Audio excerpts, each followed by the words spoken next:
Right. So once you've got the features drawn and most of sort of the line drawing done, what you can do then is go ahead and erase any guidelines. If your guidelines are too dark, you can put this up to a window and trace this entire drawing onto a fresh piece of paper that doesn't have guidelines. But if you can easily get rid of them, just go ahead and erase them. And then you're going to be ready to start the shading. So I've got my image here, and I'm already noticing it's going to look a little more dramatic to you than it does to me because it's not, you probably can't see any information on this side of the face where I can. Um, you'll notice, I'm just starting to notice the lights and the darks in the image. And I like to start shading pretty loosely. So I'm just going to go ahead and I'm going to take my HB pencil. I also have here my darker pencil, which I'll need for, there's quite a few dark values, but I'm just going to go ahead and do like a coat using the side of my pencil over everything that's pretty dark. I'm going to get much more specific as I go, but for now, everything except for things that are really white are all going to have some gray value on them. And I'll go ahead and go over the hair too. The hair is going to be much darker than that, but we can start with, we're going to be layering. Okay. Got some shading in here. This shadow here. The underside of the arm. You can kind of mark off ahead of time if you want where these shadows are going to be. Let's see, it's really, really loose and it looks a little streaky, so I can just go ahead and do another coat on that area, on these areas in the other direction. I'm just holding the pencil on the side, light pressure at this point.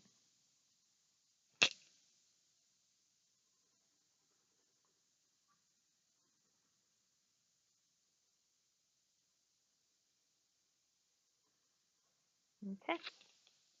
So I'm starting to map out the darks. All right. So now I'm going to go in and get a little bit more specific, and I'm going to continue to get more and more specific.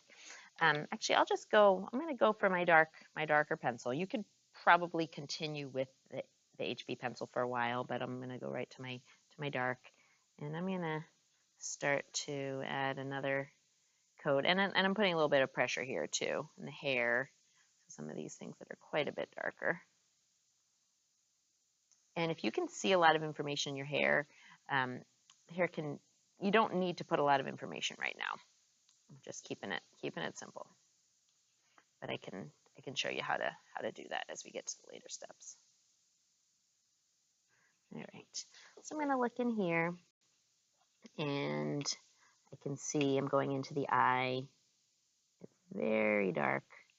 This line here, the pupil, or sorry, the iris is very dark. There's a little highlight, so I'll just kind of leave a spot there. But you're going to notice in the shadows, there's not a lot of information in the shadow side, which is fine. Most of it kind of blends in. And even the white of the eye, I'm noticing in the shadow side, is not actually white. It is gray. We've got some dark, particularly dark edge here. And notice there's sometimes when it's tempting to just draw an outline around the eye. And oftentimes there is not, like some parts are barely going to show up. Okay, so only darken the parts that really are dark. Now I'm seeing this whole side of the face could use a whole another coat over here. It's really quite dark.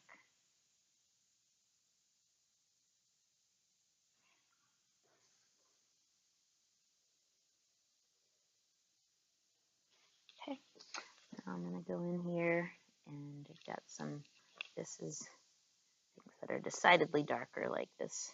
There's a shadow here by the side of the nose, shadow under the nose.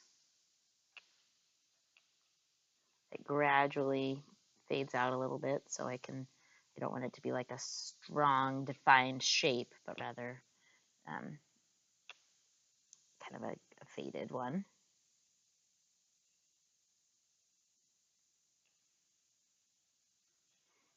And this is all going to be a bit darker. We can see right up to this edge. a bit darker.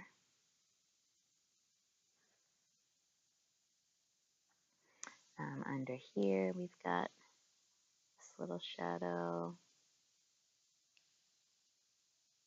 The lips are quite dark, but I'm not going to think of them all as one. They're not all one value, but I can safely darken for the most part, with the exception of there's a little highlight in this section right here. This line between the lips, which is not a straight line,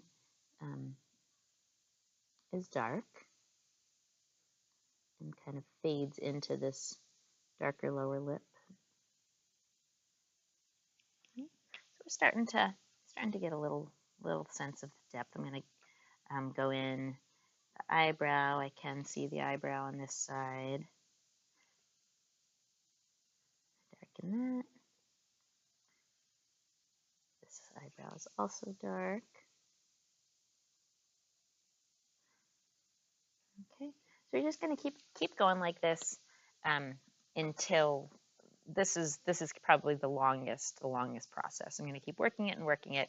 I'm just going to flash forward to I did another example, so you can see where I continued to layer and get in some shading on this side. Just because it's the light side doesn't mean there's not shading. You can see there's still plenty of shading over here, and there's actually barely really any white, like a little bit that might be pure white, but most of it's going to be some sort of form of gray. You can also think about what you want to do with the background. Your options are to keep the background as it actually is, or to come up with some other background that you feel like suits it better. Both are fine options. But anyway, you'll keep working, layering, switching directions of pencils until you have pretty well matched the photograph. Okay, and this one is also not complete, but it's gotten a little further, so you get to see what that looks like. Okay, and then actually one more little thing, like with the hair, we'll go over the hair later and get into that in more detail. That can be quite overwhelming, especially if it's in the light and there's a lot of information. But for now, trying to get generally all the lights and the darks, and then we can get into that afterwards.